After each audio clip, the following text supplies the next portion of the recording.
And now, ladies and gentlemen, for the fabulous spread and the liquid inspiration, the executive chef, the waiters, the waitresses, the bartenders, they did an amazing job, and they're also still working assiduously to make sure we have a fabulous time. How about a round of applause for the food and beverage team here?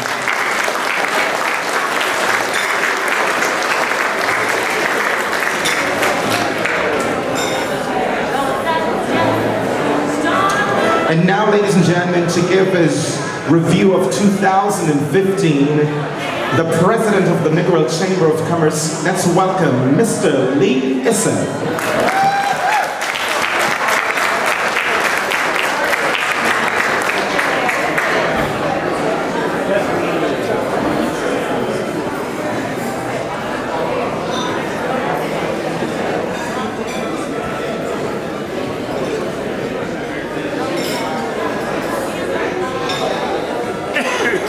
Good evening, ladies and gentlemen. On behalf of the Negril Chamber of Commerce, let me welcome you all for Grand Gala's dinner and a very special and warm welcome to our guest speaker, Ambassador Paola Amadei, head of the delegation for the European Union, EU to Jamaica. I want to also mention that the European Union is the largest donor to Jamaica.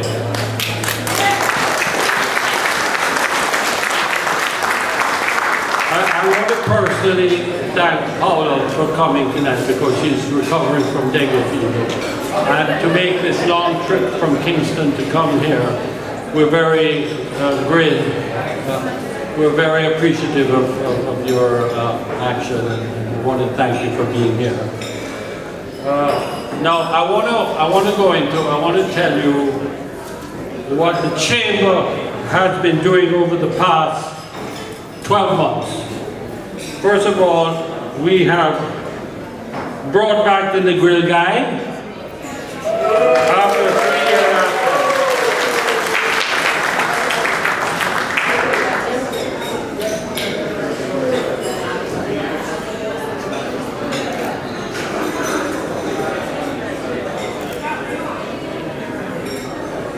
We've printed 10,000 copies of it, and we feel that it will provide useful information to our first-time visitors as well as our repeat guests. And these guides are going to be available at villas, guest houses, boutique hotels, all-inclusive resorts, restaurants, bars, business places, up and down the West End Road and the Norman Valley Boulevard, as well as going as far as the Grand Palladium. So I think it's something that is going to be very well received, and we intend to do this on an annual basis. I want to thank those persons responsible for getting this thing out and printed for the current winter season. I want to thank Winthrop Wellington. I want to thank Pansy Grayson. I want to thank Windy Moon Barnett. And I want to thank Barry Hogg for the great job they did in getting it out in time. Thank you very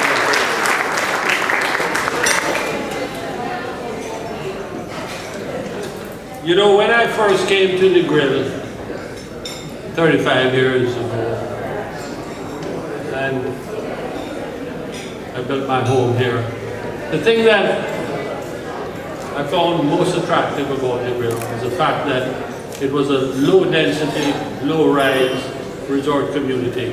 And the law back then was that you couldn't build taller than the tallest coconut tree, which was 2 stories.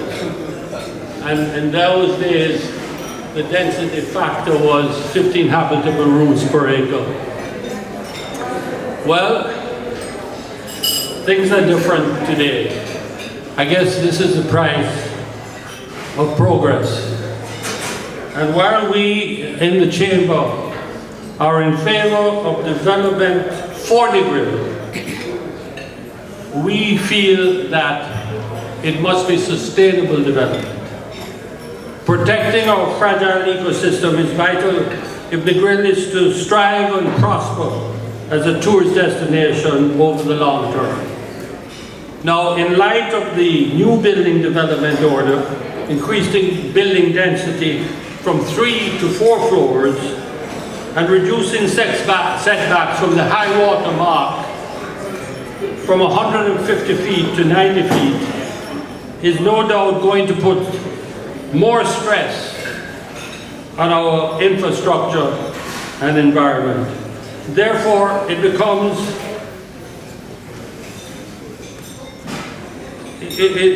therefore, it is no doubt going to put more stress on our infrastructure and environment. Therefore, it becomes even more important that firstly, we ensure that NEPA does its job in seeing that the new building order is adhered to by local and foreign developers.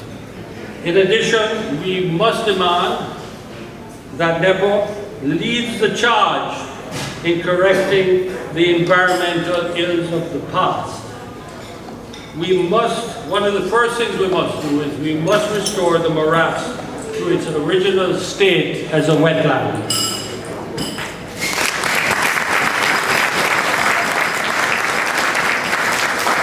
We have to plant more seagrass to hold the sand, so this will control the beach erosion. And last but not least, we have to police and monitor the designated marine park. We want to have a healthy reef system with an abundance of sea life and coral, which our people and visitors alike can enjoy. Now, we will continue to advocate, if it can be done, for the upgrading of the existing sewage plant from a secondary to a tertiary treatment one.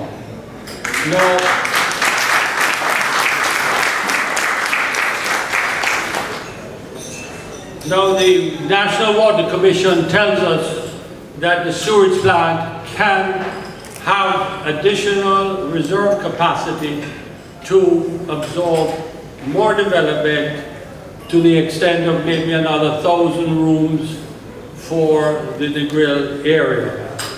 But let me say this, both this government and the previous government have both said that the sewage plant eventually will have to be relocated, particularly in light of the anticipated increase in demand due to economic growth in the community. So my question is, when will this happen? Where will this new sewage plant be located? And how is it going to be funded? So these are questions that we will be, through the Chamber of Commerce, be monitoring over the coming months and years. Now, a majority of stakeholders continue to advocate for beach nourishment or sand nourishment over the breakwater project to solve our beach erosion problem. Now, this chamber endorses this position. We feel that everybody will get an immediate instant beach. It will have to be done holistically from the Negril River all the way up to the other end of Long Bay. And we feel that environmentally it is the right decision. Breakwaters will not accrete sand, and what the people want right now is more beach.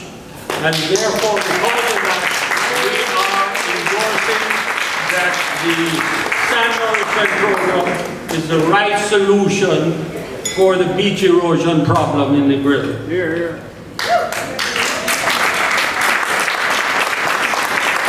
In other appeal to the Member of Parliament, who is also our Minister of Tourism, we, for better security and lighting, Wickham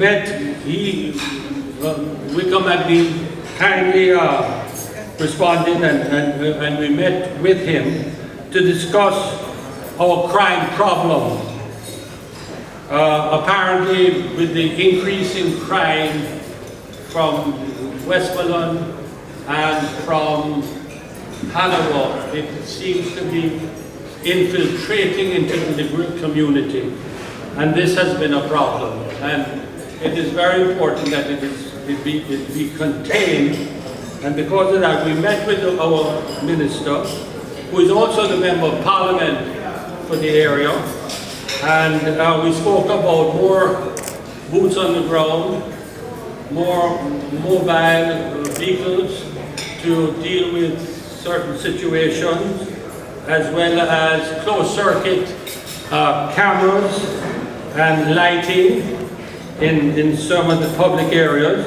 As a matter of fact, the same persons that did the closed circuit system in Ocharis came down here and met with the stakeholders, and we discussed what we need to have done, both on the West End Road, the town centre, the beach road, and along the beach area to improve the security situation in the Negril area, so people can walk freely at night and in the day and not be harassed. And they came and they did a survey, and we're waiting for their report on the logistics as to where it is most needed. And we intend to lobby the TF, with the TF, to pick up the entire cost of this project, because that's what they did in Ocharis. Now, water rates. I don't know how many people here have looked at their water rates and compared it with their electricity bill. But for us, at Couples, our water rate last month was higher than our electric bill. And I remember talking to the minister of the previous government, and I said, Mr. Minister, the Minister of Water, I said, Mr. Minister, can you reduce the surcharge on sewage from 100% to 50%? Because it's really killing us. And what he said was, do you know that the major cost of why we have to charge you 100% for sewerage is because of the electricity cost. But now oil is, back then was $105, and now it is $35. So I think we have a very good claim to go to the minister, all of us who are connected into the sewage system, and say, Mr. Minister, now that oil has gone down by 2/3, from $105 to $35, we are expecting that you are going to reduce the sewage charge from what it is by 2/3, so that we can afford to pay our water rates. So this chamber is going to lobby the minister to see if it's at all possible that we can do that.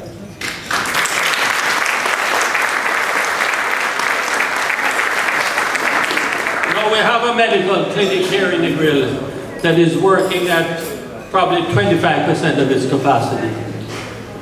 Negril is a growing metropolis. It is expanding rapidly, and with the new hotels that are coming on stream, we expect to have another 1,000 rooms within the next 12 months. We feel that the Negril people deserve better than what this Negril clinic offers us. And we are going to press that the government provide that this medical center be upgraded, that we have a trauma center, we have an emergency medical center, whereby it is manned by doctors and nurses 24 hours a day, 7 days a week. Our dear friend,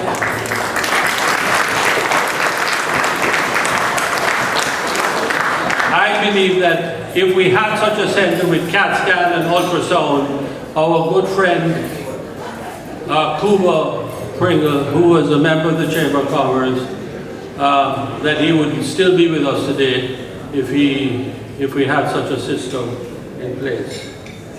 The Negril Chamber this summer, in conjunction with the Issa Trust Foundation, did a medical mission to the Hannibal and Westmoreland areas. It was a 5-day mission, and we had clinics in 5 locations, in Hanover, and in Westmoreland, and in Negril. And during that 5 days, they saw 1,095 kids, all of which got a complete health checkup. About 33 and a third of them were fitted with eyeglasses, and it was a tremendous success.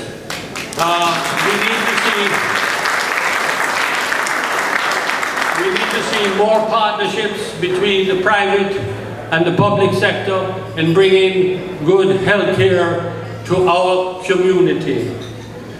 And we expect to do this again next year. Now, in honor of our late director of the Chamber, Clive Cuba Pringle, who passed away early this year, we will endeavor to complete 2 of his pet projects, which he felt passionately about. The first is a sidewalk from the all-age school on the West End Road to the town centre, so the children can travel to and from school safely.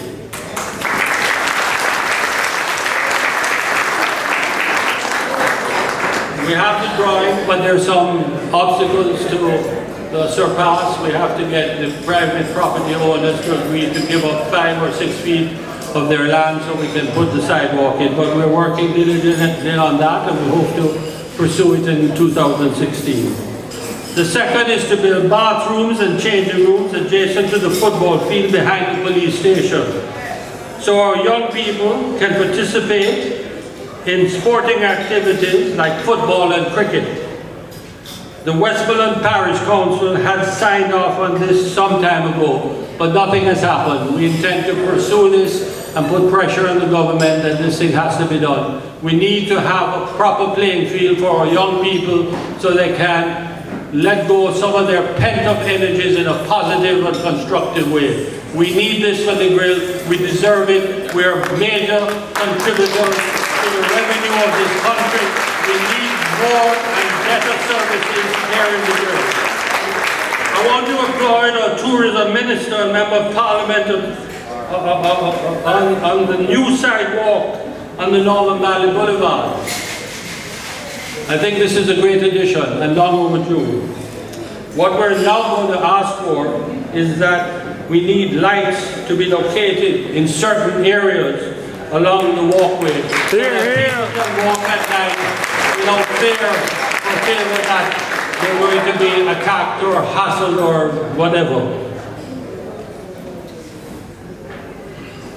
We're also excited and pleased with the government plans for the upgrade of the Norman Manley Beach Park, the new craft market, and fishing village. We saw plans of it. They're very, very attractive. It will be a great plus for Negril. It will clean up that whole area. But what has happened, the work had commenced some time ago, but for some reason has stopped. We have appealed to the government that the community would like this project to be completed in 2016. And the Chamber is going to fight vigorously that this is done, and it's not just political talk.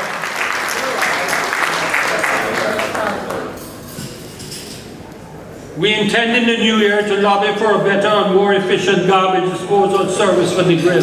We were told that it's possible that with the new garbage trucks that are being imported, that another garbage truck will be assigned to Negril. This will help tremendously in clearing the garbage on a regular basis.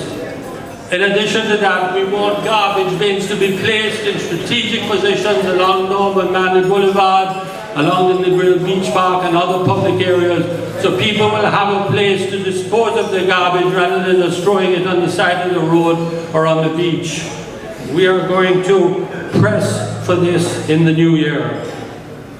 What is also a priority for Negril is a safe and affordable public transportation system.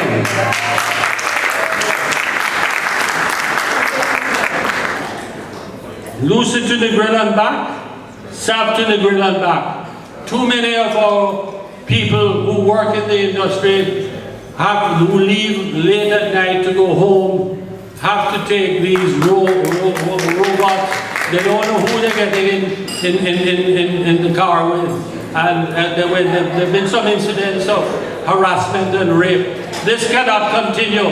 Negril deserves better. We need a public transportation system, and we need it now.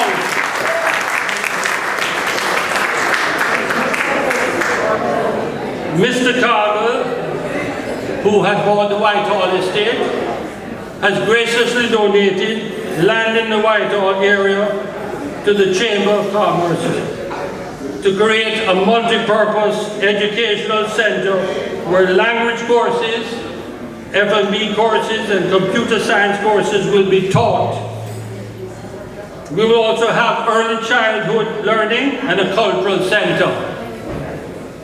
Negril children and young people need this if they're going to meet the demand for the skills our growing economy in Negril will require in the near future. So let's not dilly-dally. The future is the youth. We are going to do this, but we need to get a grant. And I'm looking over at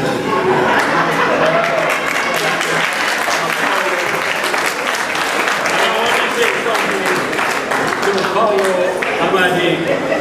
I want to thank her for being here tonight. You know, she's recovering from dengue fever, and we didn't know if she was going to make it. But I want to thank you, how grateful we are that you made the effort to come here. And I want to thank you very much on behalf of the Chamber and the community of Negril.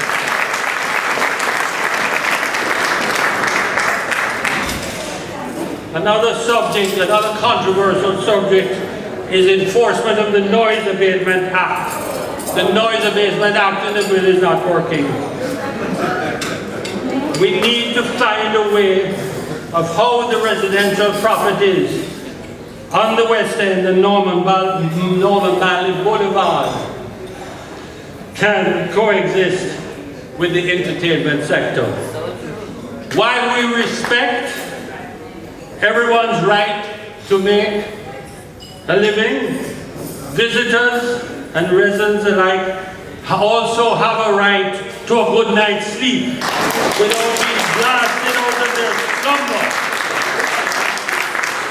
The noise, let me tell you something, this noise pollution is killing the small resorts. They are losing repeat business. It cannot continue the way. The government must intervene and solve this problem. We must find some common ground how we can both coexist. Now, all of us here tonight who live in Negril and its environs have a part to play in making Negril the place to live, to work, raise a family, and educate our children.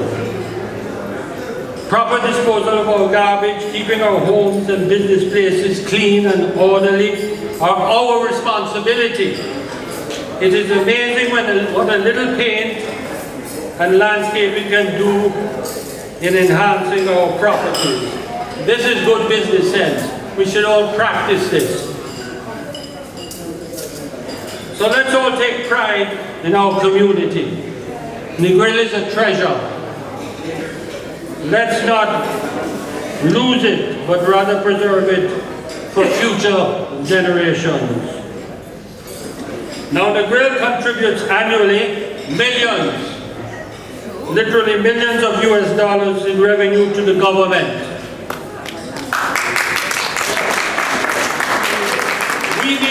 We in Negril, we the citizens, we the community, we need to share in this revenue.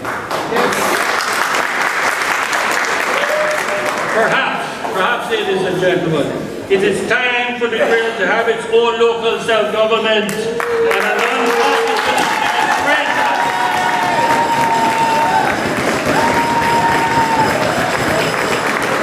And a non-partisan administration run by a city manager and not a parish council that is 20 miles away deciding what is best for our community.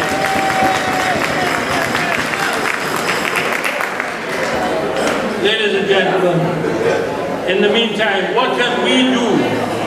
What can we do as citizens? And this is what we can do. When there are issues that need to be dealt with, which are outside of our control, we need to stand together in solidarity and speak with one voice to the powers that be. It is when we all speak as one, united, the government listens because they want the votes. And things get done. Things get done. So I'm inviting all Negril residents here tonight to come to our next general meeting on January 12th here at the same venue and see what we are about. And if you like what we are doing, join the chamber. Join the chamber. Because in unity there is strength. I would like to thank the directors, I'd like to thank the general manager of the chamber for their contribution during the year. We couldn't have done what we did without you. Thank you very much. And finally, ladies and gentlemen, I wish everyone here tonight a happy and healthy holiday season. Enjoy the rest of your evening. Thank you very much.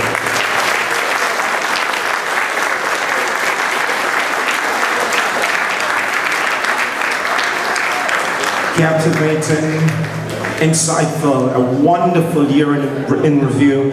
Ladies and gentlemen, one of tourism's finest luminaries. Let's hear it from Mr. Lee Issa.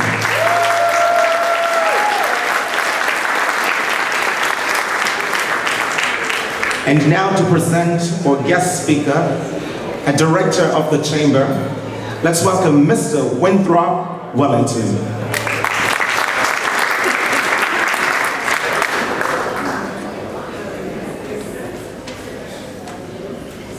Hello, everybody hear me?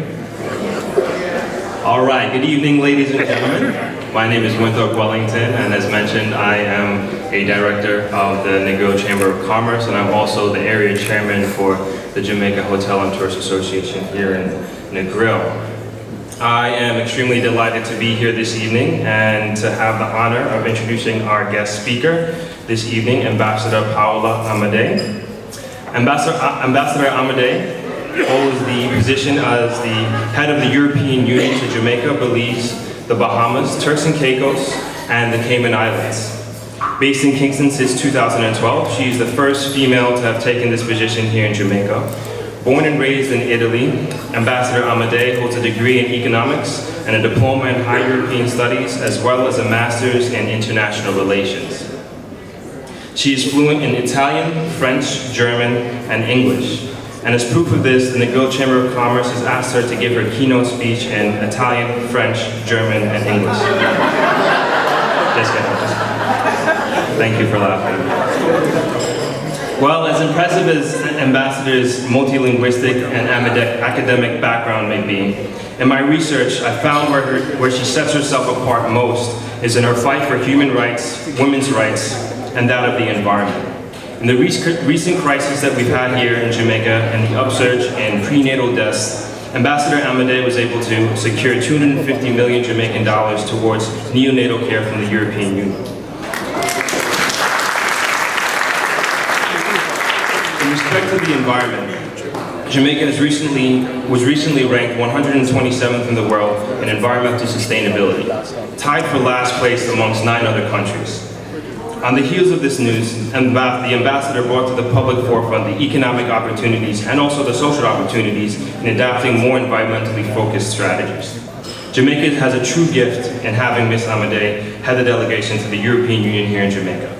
So I'm most honored and would be most grateful if you'd help me to welcome to the podium Ambassador Paola Amadei.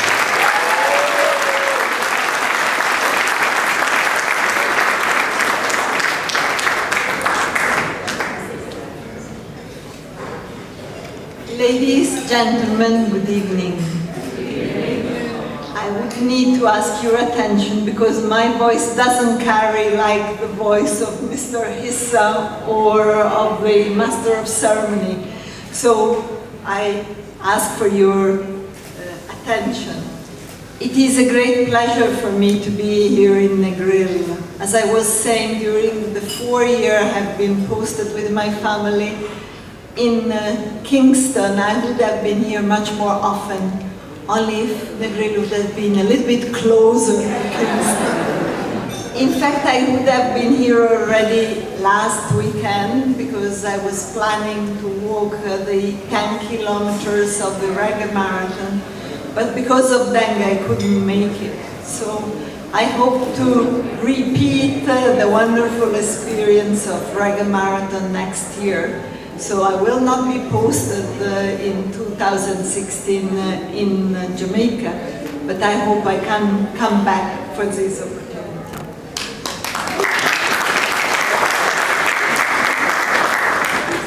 The Negril breathtaking coastline is not the only reason I was happy to receive this invitation to speak here tonight.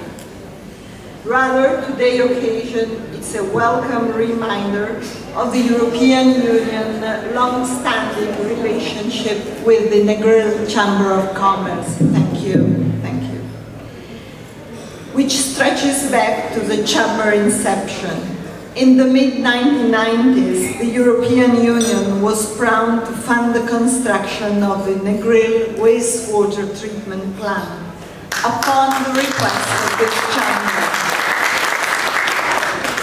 And happier still to upgrade the facility in 2011 through a grant of 243 million Jamaican from the European Development Fund. When we were approached by the Negril Chamber of Commerce, we understood that supporting this facility would allow us to make a tangible contribution to the preservation of the coastal environment and biodiversity of Negril. Our investment in the plant helped in the fight against the erosion of Negril beaches, the flow of untreated water into its river, and the drying up of the Negril Great Morass wetland.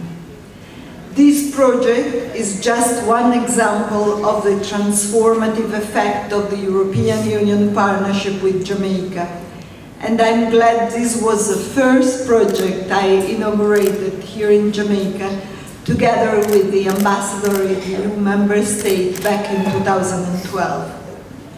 As I approach the end of my mandate here in Jamaica this January, I can only look back with satisfaction and pride at our contribution to the country, not only since my arrival, but since the EU delegation first opened its door in Kingston exactly 40 years ago.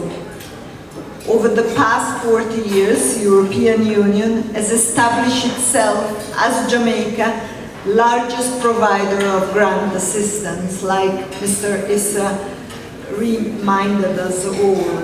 There are indeed other donors to Jamaica, but the EU is a grant donor to Jamaica, and it's the largest, not only to Jamaica, but for the whole of the Caribbean. Here in Negril, we are best known for our support to boost the Jamaica sugar industry competitiveness in the global sugar market. It is less known, though, that through our climate facility instrument, we have increased the climate change resilience of the Negril coastline system by installing buoys and special devices to gather sea surface temperature, restoring beds of seagrass, and establishing a plant nursery in the Norma Manley Sea Park. Close by, in Hanover, we have established a banana nursery to multiply the varieties of bananas available in Jamaica and distribute them to local market. And a little farther afield, we have funded the upgrade of the Lucy courthouse. Across the island, Jamaicans from all walks of life have benefited from the European Union's tireless efforts. To name just a few proud achievements, we have invested in the rehabilitation of the North Coast Highway, supported the establishment of Indecom, indeed committed, as the presenters say, the 2.9 million Jamaican dollar in improving maternal, neonatal and infant care in Jamaica. To date, the European Union has already contributed over 130 billion Jamaican dollar in grant assistance to Jamaica in the last 4 years.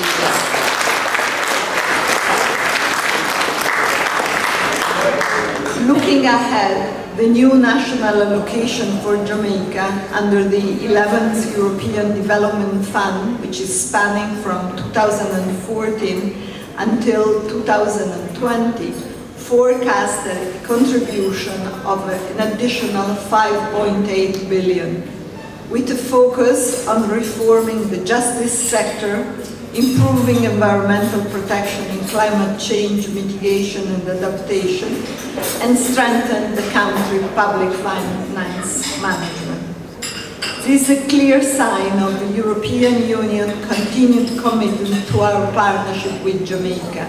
And just as a reminder, all the contributions that the European Union is making are funded by the tax payment of taxpayers in 28 member states, some of them having national GDP per capita not very far from the GDP per capita here in Jamaica. So it's a proof of international solidarity and support across border. But some commentators, some journalists have inferred an intention on the side of the European Union to scale back activities in the countries. Nothing could be farther from the truth. The reduction in the national allocation to Jamaica under the last cycle has been accompanied by an unprecedented increase in the regional allocation to the Caribbean as a whole.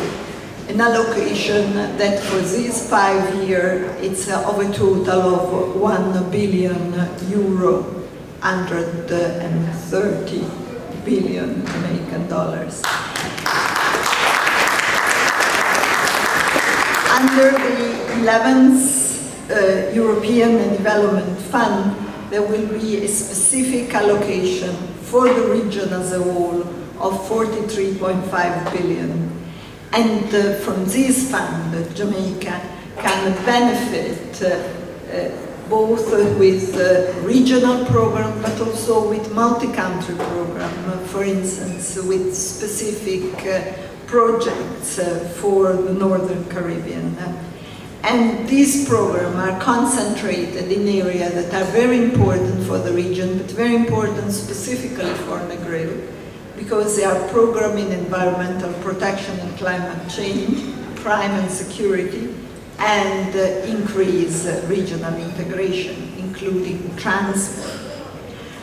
Due to the sheer scope of our financial assistance to Jamaica and the Caribbean, I often find myself reiterating that our partnership with Jamaica is not based on development cooperation alone. It is also premised on our shared belief that we both benefit from cooperating together on a host of pressing global challenges. The breadth of the political landscape covered by the ongoing dialogue between Jamaica and the European Union spans trade and investment, climate change, migration, fight against organized crime and trafficking, promotion of human rights, education and culture. And it is a reflection of our common commitment to the international order. Jamaica and the European Union believe that it's only by learning from one another that we can develop sustainable and effective solutions to the complex challenges we face. Just today, the EU and Jamaica participated together in what was called the High Ambition Coalition of 100 plus like-minded countries, which allowed the conclusion in Paris of a new legally binding agreement to fight climate change. An agreement that only a few weeks ago seems impossible to reach, but it was thanks to the common efforts of the Caribbean country, of the small island developing state, of the European Union, that it was possible. And it will be thanks to this agreement if, hopefully, we will be able to maintain the increase in temperature within the limit of 2 degrees Celsius and hopefully 1.5. This is what Jamaica and the Caribbean would like to see as well. It was also thanks to an effective coalition between the European Union and the Caribbean that the Arms Trade Treaty could be negotiated and enter into force exactly 1 year ago.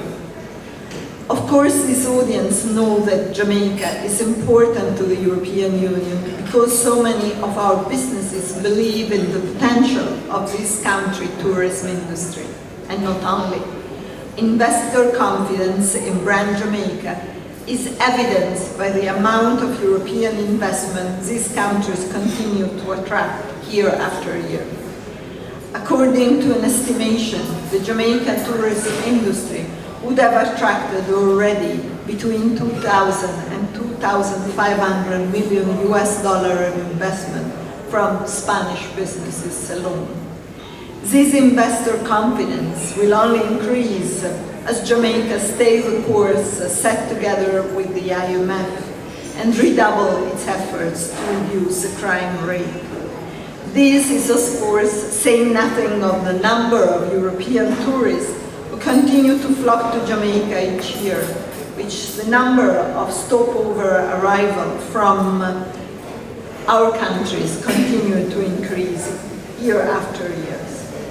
Furthermore, it is thanks to the sterling services offered by many of you that tourists brought over by two of the world's largest multinational tour operators, TUI and Thomas Cook, return home to tell friends and family about their once-in-a-lifetime holiday in Negril. Ladies, gentlemen, and I have to say ladies twice because I think tonight we outnumber the gentlemen.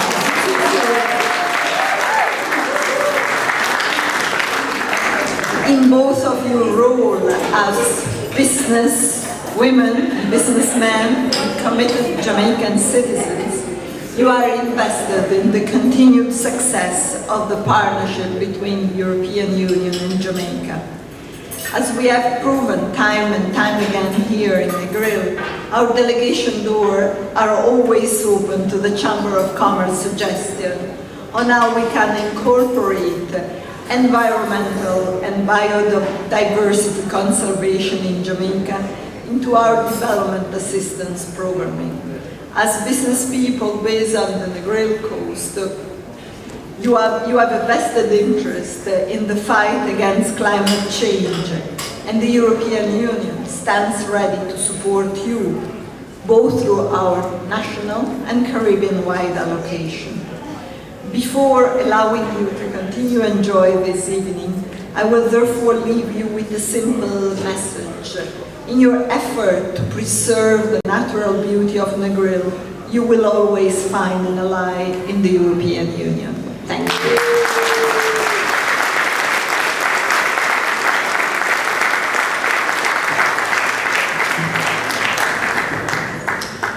Very refreshing and educational, and I'm absolutely certain we're on the very same page.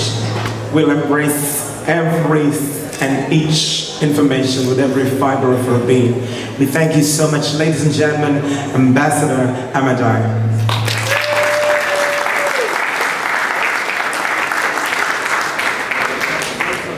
And now to give our vote of thanks, a director of the chamber, ladies and gentlemen, please, a resounding round of applause. Let's welcome to the podium, Mr. Richard Wallace.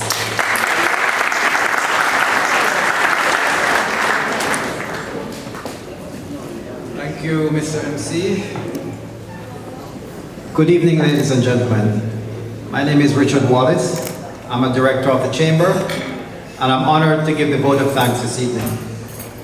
Firstly, I would like to thank each and every one of you for attending and supporting this fabulous event, which is a fundraiser, as you know, for the Negril Chamber, some of which were mentioned by the President in his address.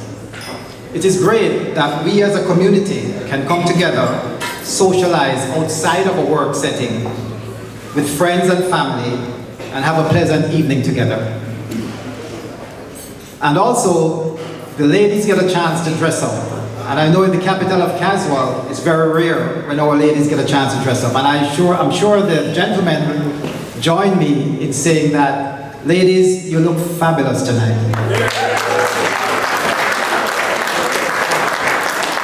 We should do this more often. Please join me in thanking our guest speaker tonight, Ambassador Paola Amadei, Head of Delegation of the European Union. As she mentioned, the EU and the NCC go way back. We have them to thank for funding our central sewage system back in the 1990s.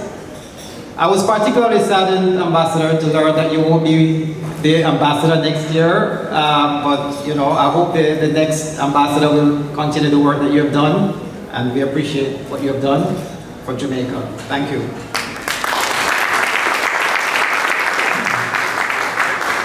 To express our gratitude, I believe we have a gift for the ambassador, and I was asked to ask someone young and beautiful to present the gift. And when I think young and beautiful, I think of my daughter, Alex. Alex, can you come up here and present the gift for her, please? Ambassador, if you may.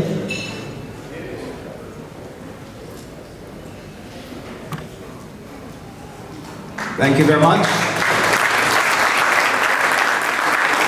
Thank you, Alexander.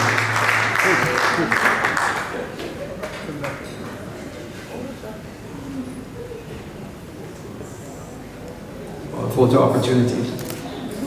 Thank you. Thank you, Barry. I would also quickly like to recognize all the good folk that played a role in the successful staging of this event tonight. The President, Mr. Lee Issa, and my fellow chamber directors, especially Sophie, Gail, Winthrop, Carl, Mary, Andrea, Elaine, Jane, Kevin, Pansy, and a special round of applause for our hard-working administrative assistant, Phyllis.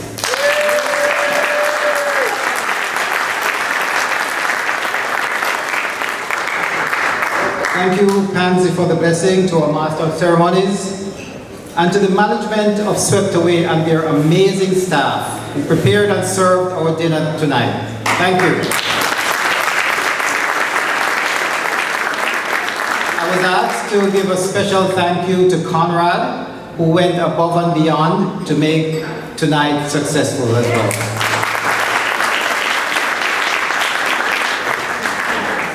I would like to thank all the folks who donated items for our silent auction tonight, which also helps us to raise even more funds for some of the projects that the President mentioned earlier tonight. Thank you.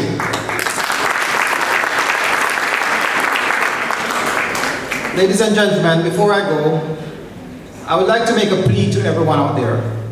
I know most of us are caught up in running our businesses or doing our jobs on a day-to-day basis, so we have little time for much else. But it has become very obvious to me that we cannot depend on just our elected or appointed officials alone to run our affairs properly. We need good folks, like many of you sitting here tonight, to get involved more, let your voices be heard. After all, it is our taxpayers' dollars that are running this country. And we need to make sure that it's being spent properly. I implore you tonight to get more involved, and I'm not talking about getting involved in politics. Join the chamber, join another social organization, join the Rotary or community group, attend meetings, speak up, let your voice be heard. I believe that will get us better results. And remember, things will not change unless we, the people, demand that they change.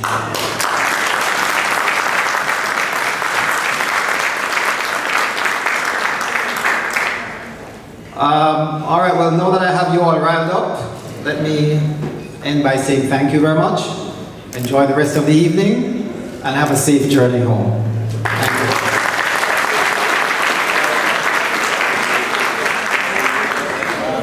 Thank you so much, Mr. Wallace. Now, ladies and gentlemen, just to inform you, we have 10 minutes to go in our silent auction. Please go on out and support a worthy cause. Remember, they have beautiful items. And don't forget to remember, Negril and taking Negril to new heights is everyone's business. We all have to come together. It's UNITY, unity. Because if we stand together, we will turn Negril into the crown jewel and the envy of the universe. Please make Negril the #1 vacation destination. Thank you so much and have a good evening.